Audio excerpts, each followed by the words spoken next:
Penyakit gagal ginjal kronik merupakan penyakit ginjal di mana terjadi penurunan fungsi ginjal yang cukup berat, terjadi secara perlahan-lahan dan juga menaun. Pada pasien dengan penyakit gagal ginjal kronik stadium akhir perlu dilakukan terapi pengganti ginjal. Terapi pengganti ginjal yang bisa dilakukan salah satunya yaitu terapi hemodialisa.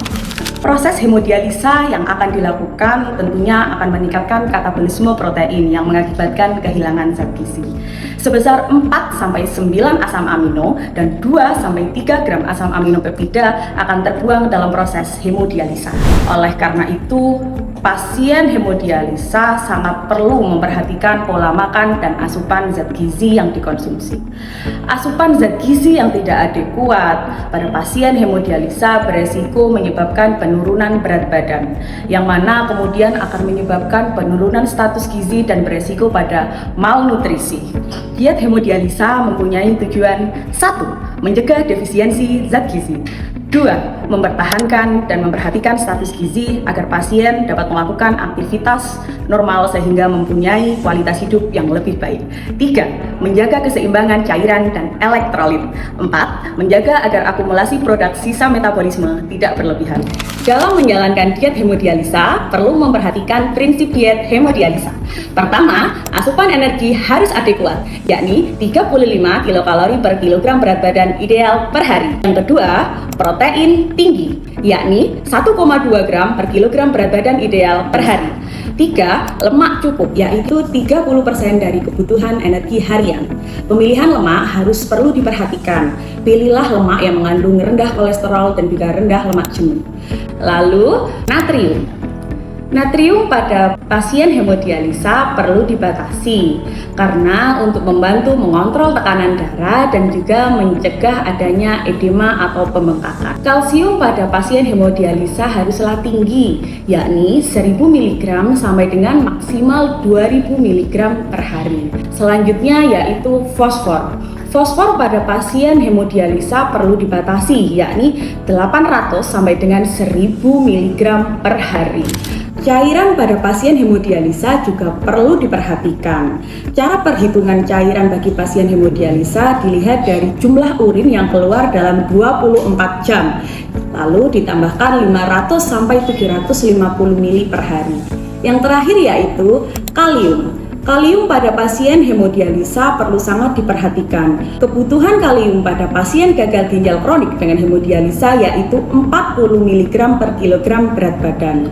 Lalu, bahan makanan apa yang harus dikonsumsi bagi pasien hemodialisa? Sumber karbohidrat yang dianjurkan dikonsumsi untuk pasien hemodialisa diantaranya yaitu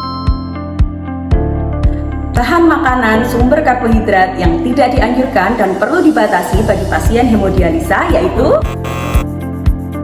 sumber protein yang dianjurkan bagi pasien hemodialisa, sumber protein yang perlu dibatasi dan tidak dianjurkan bagi pasien hemodialisa,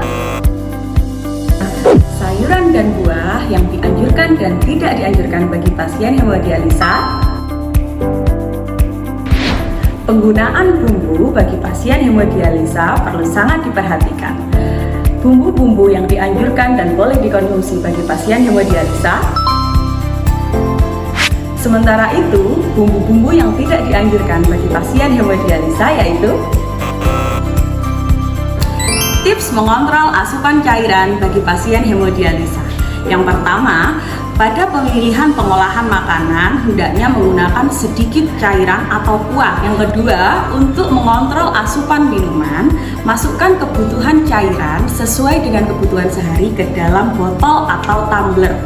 Pasien harus minum dari tumbler tersebut agar asupan cairan bisa tetap terkontrol. Kurangi makanan asin dan juga pedas agar asupan minuman tidak berlebihan. Lalu, untuk mengatasi rasa haus bisa dengan cara mengkonsumsi permen, air dingin, es batu, berkumur, atau juga bisa dengan mandi. Lalu, tips mengurangi kandungan kalium dan juga fosfor dalam bahan makanan. Pertama, kupas dan cuci bahan makanan menggunakan air mengalir. Yang kedua, iris tipis bahan makanan. Dalam melakukan pengirisan bisa kita lihat contoh di atas. Siapkan air dengan perbandingan 1:5.